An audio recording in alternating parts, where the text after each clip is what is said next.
Raider Nation, you ready? Because things are heating up in Las Vegas. This isn't your usual boring roster talk. This is the real story behind who's staying, who's going, and why some names you didn't expect might be on the chopping block. But before we dive into the firestorm on defense, don't forget to subscribe to the channel, like the video, and hit that bell icon so you never miss the real stories behind the silver and black. Let's move on to the new news. Now, let's get to it.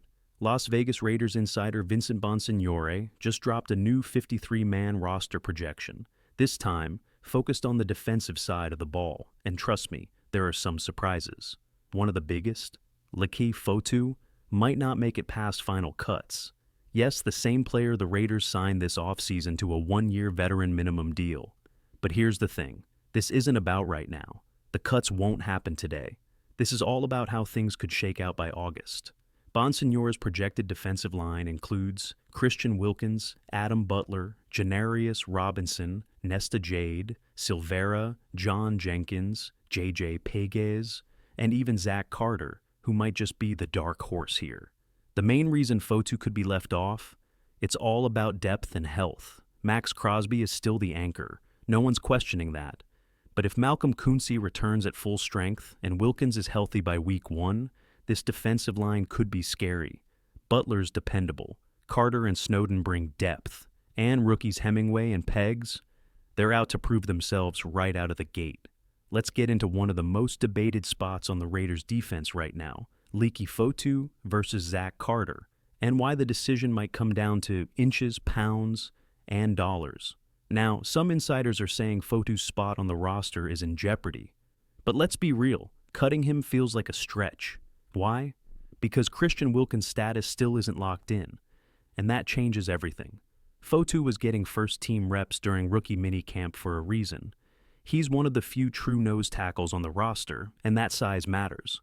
If Wilkins isn't ready to go week 1, the Raiders need someone like Fotu holding down the middle. He's big, experienced, and familiar with NFL-level trenches. Dropping him would save about $782,000, but the dead cap hit? $567,000. Not massive savings when you're thin on big men up front. Now, let's flip the coin.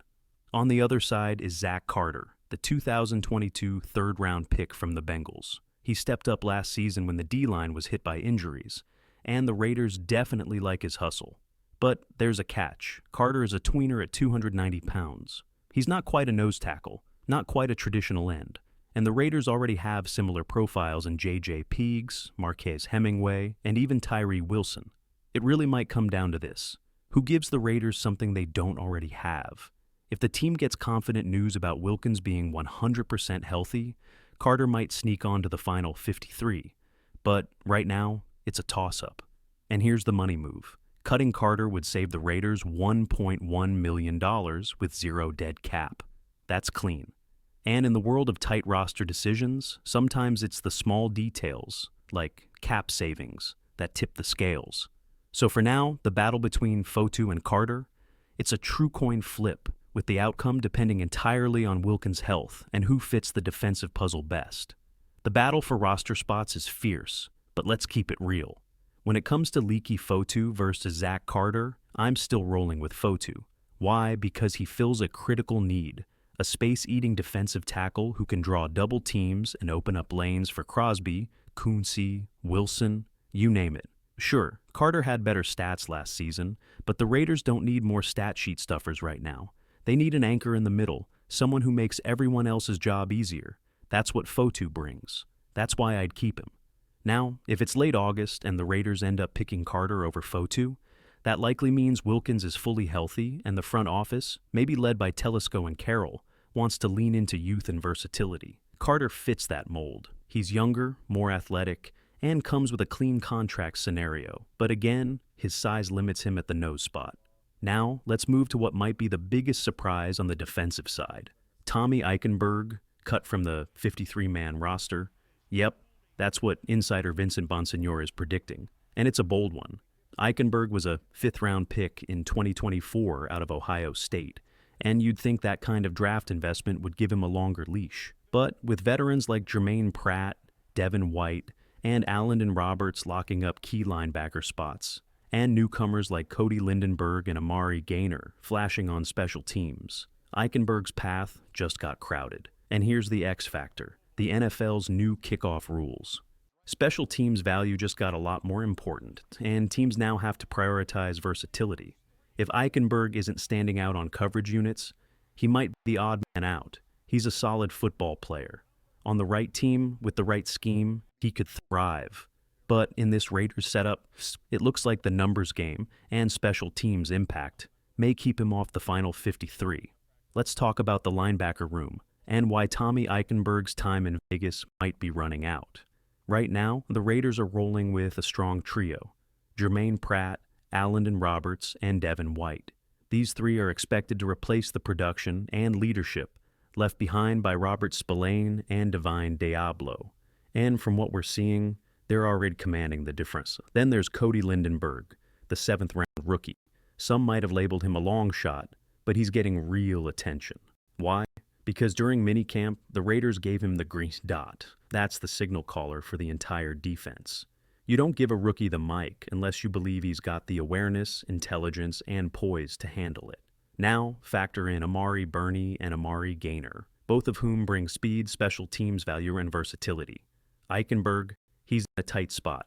Even though he's a capable tackler and smart on the field, he's playing behind guys who offer more flexibility and who fit the vision of this new coaching regime.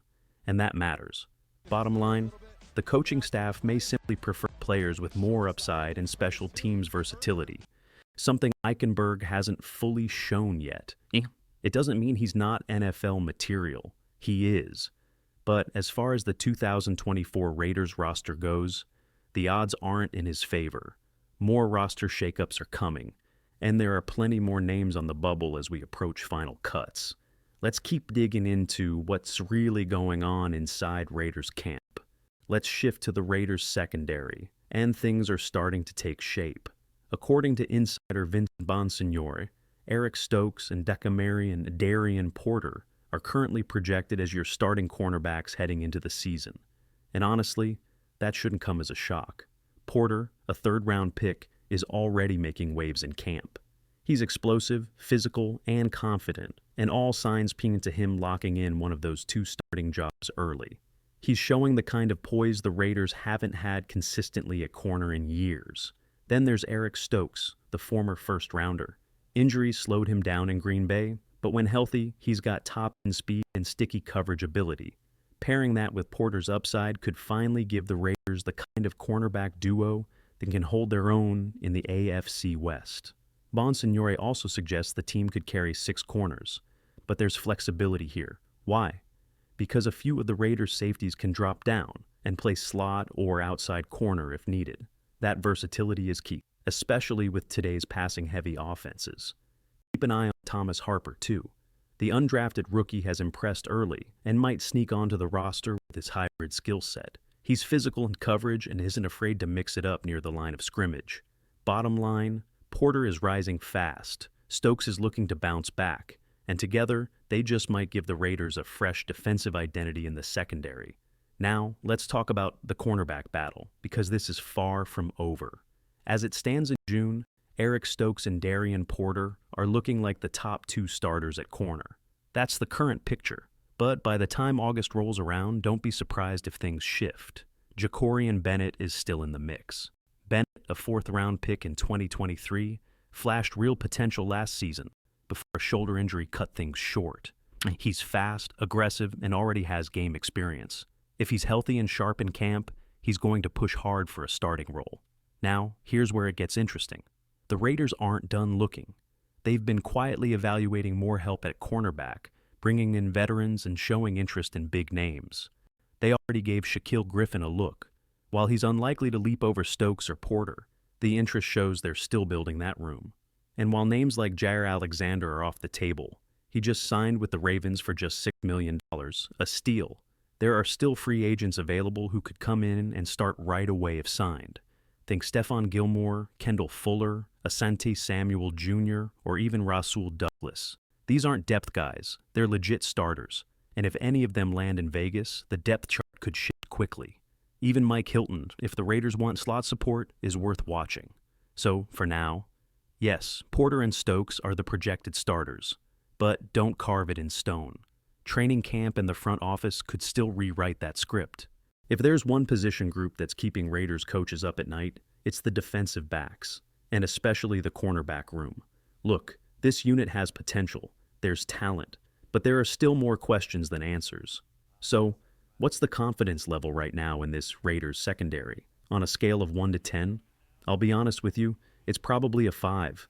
There's excitement around Darian Porter, optimism about Eric Stokes, and if Jacorian Bennett stays healthy, he's a real contender. But that's still a lot of if and maybe. This group is young, unproven, and very much a work in progress. The only reason that number isn't lower? Pete Carroll. If anyone can coach up a secondary from the ground up, it's him. Without Carroll, this confidence rating drops to a 2 or 3. But with him steering the defense, a 5 feels fair. For now. Now, let's jump to one last rumor, and it's about how many safeties the Raiders might keep on the final 53. In past projections, 4 seemed like the sweet spot. But now, some insiders, including Vincent Bonsignore, are projecting the team keeps 5 safeties. Names in that mix? Trey Taylor, Thomas Harper, Lonnie Johnson, Jr., Jeremy Chin, Polamalu, Mao. On paper, that group gives you size, speed, and special teams value. But here's the dilemma.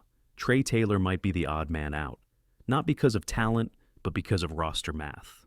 And it's tough to see because Trey brings more than football. He's the kind of locker room guy every team needs.